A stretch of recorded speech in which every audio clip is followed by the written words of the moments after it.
Le 11-13, Lucie Bavrel. Jean Bouly, bonjour. Bonjour Lucie. Alors dans cette chronique des souris et des hommes, une chronique sur le numérique, une question simple, limpide. La Generation Y est-elle digital native ? On va essayer de traduire. Je me rends compte que je viens à chaque fois avec des anglicismes dans cette émission. Des mots un peu barbares. Hein. Là, il y en a plusieurs. En tout cas, pour le Y, puisque bon, Y bien sûr en français.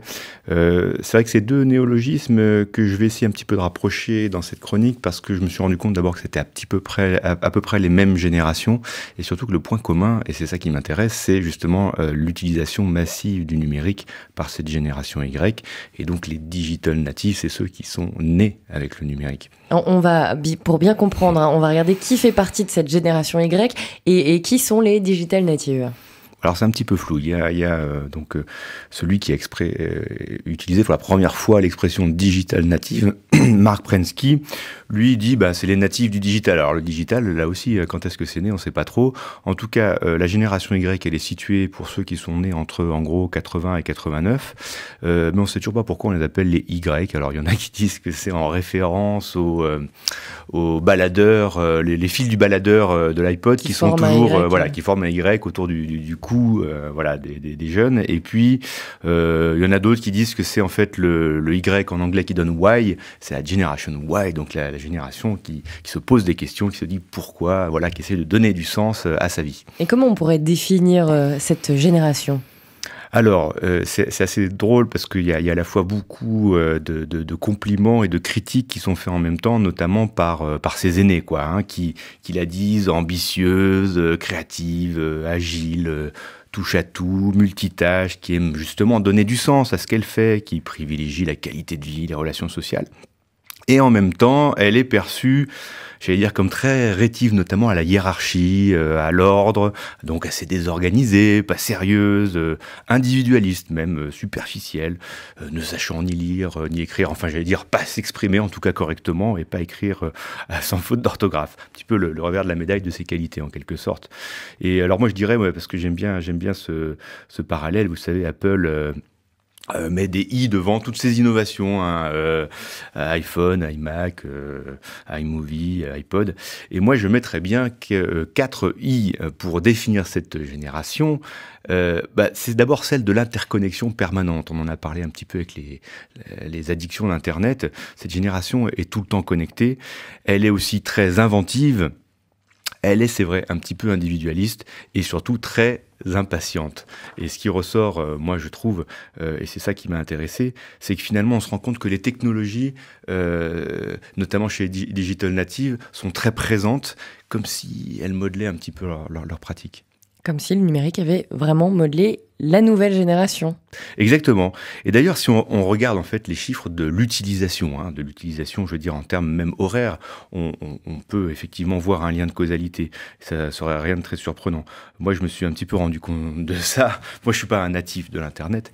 Un jour, j'ai vu quelqu'un qui était beaucoup plus jeune que moi qui faisait 4 choses à la fois. Je crois me souvenir qu'il jouait à un jeu vidéo, il appelait sa copine au téléphone, il écoutait de la musique et il envoyait un texto. Enfin, c'était assez surprenant.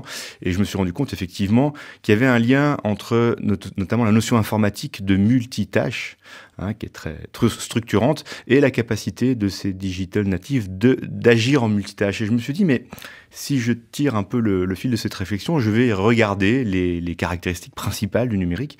Et je me suis rendu compte, par exemple, que cette génération n'avait pas notamment une vision linéaire du savoir.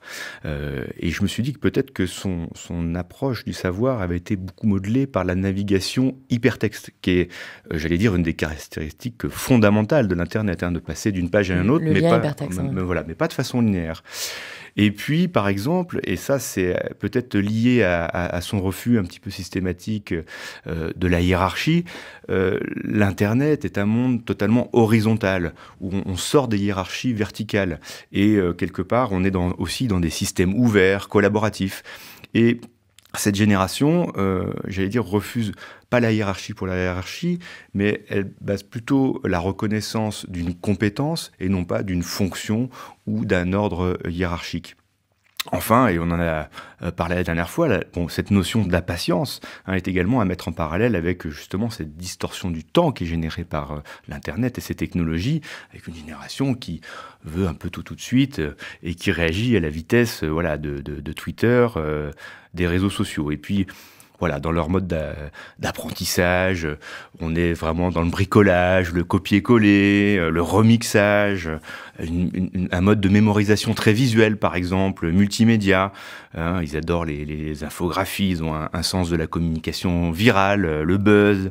Ils zappent très vite, ils ont du mal à lire une lecture en entier. Voilà, donc en fait, vraiment, j'ai trouvé, moi, des liens entre le numérique et des modes de vie, d'apprentissage de cette génération. Et toutes ces caractéristiques montrent qu'il y a une rupture, non, avec les générations précédentes. C'est très différent aujourd'hui. C'est très différent, ça va très vite et la cohabitation ne se passe pas toujours bien. Alors bon, dans les familles traditionnellement, avec les ados, mais pas seulement, et notamment dans les entreprises. Et c'est là qu'on peut observer notamment certains conflits de génération. Parce que on se rend compte que les dirigeants d'entreprise, notamment, il y a une étude qui montre que finalement, ils sont presque plus qu'un quart à être totalement en dehors de cette révolution numérique. La grosse moitié, finalement, c'est un peu des immigrés du numérique, c'est-à-dire des gens qui ont gardé un petit peu l'accent du monde ancien avec le livre, l'écrit, mais qui se sont mis au numérique de fait parce que ça s'impose. Et puis, presque maintenant, un quart qui est natif, c'est-à-dire pour qui c'est naturel et qui sont en train de transformer l'entreprise pour l'appeler l'entreprise 2.0, on en reparlera, et qui sont très à l'aise avec des notions qu'on a déjà abordées ici, comme le coworking, le télétravail, la consommation collaborative, mais aussi un mode de management de l'entreprise totalement différent, basé sur l'autonomie, sur le management par projet, et pas forcément le management horaire. Et tout ça bouscule quand même beaucoup les choses, où avant le monde était plus lent, plus structuré, plus linéaire. Voilà, moi, je crois que ce conflit est quelque part assez classique, mais en même temps, je pense que on vit un moment de basculement très particulier de cette société de l'information où tout se transforme très très vite. Et il faut cohabiter pour apprendre, n'est-ce pas? Merci beaucoup, Jean Pouly, d'avoir été avec nous aujourd'hui, de nous avoir parlé de cette génération Y et de ces digital natives. On vous retrouve la semaine prochaine. Merci.